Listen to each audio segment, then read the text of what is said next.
ఒక్కొక్కడు చేస్తున్న దుర్మార్గం, ఒక్కొక్కడు చేస్తున్న అన్యాయం. ఏం చేసిందిరా క్రైస్తవ్యం?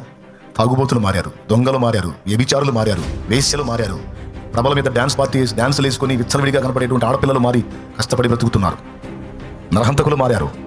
ఈరోజు సమాజం కాస్తో కూస్తో నెమ్మదిగా, ప్రశాంతంగా, సుభిక్షంగా ఉంది అంటే యేసుక్రీస్తు సువార్త వినబట్టి, వీళ్ళ జీవితాలు మార్చబట్టి దేవుడు సమాజం నెమ్మదిగా ఉంది.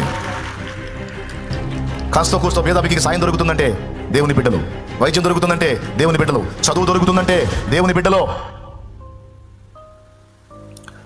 మీలో ఉండి రకరకాల పాపాలు బ్రతికిన వాళ్ళు చేతులు ఎత్తండి. ఆయన ప్రభుని ఎరక్క ముందు ఎట్లా పెడితే అట్లా బ్రతికాను అన్న వాళ్ళు చేతులు ఎత్తండి. ఆడపిల్లలు కూడా, అన్నా నేను నా జీవితానికి హద్దులు లేకుండా జీవించాను అన్న వాళ్ళు చేతులు ఎత్తండి. నేను 2 చేతులు ఎత్తుతాను. నా బ్రతకాలంటిది. ఇంకా 2 రోజుల్లో దేవుడు నన్ను దర్శిస్తాడనగా కూడా మందాగా నేను ఫుల్లుగా చేతులు ఎత్తండి.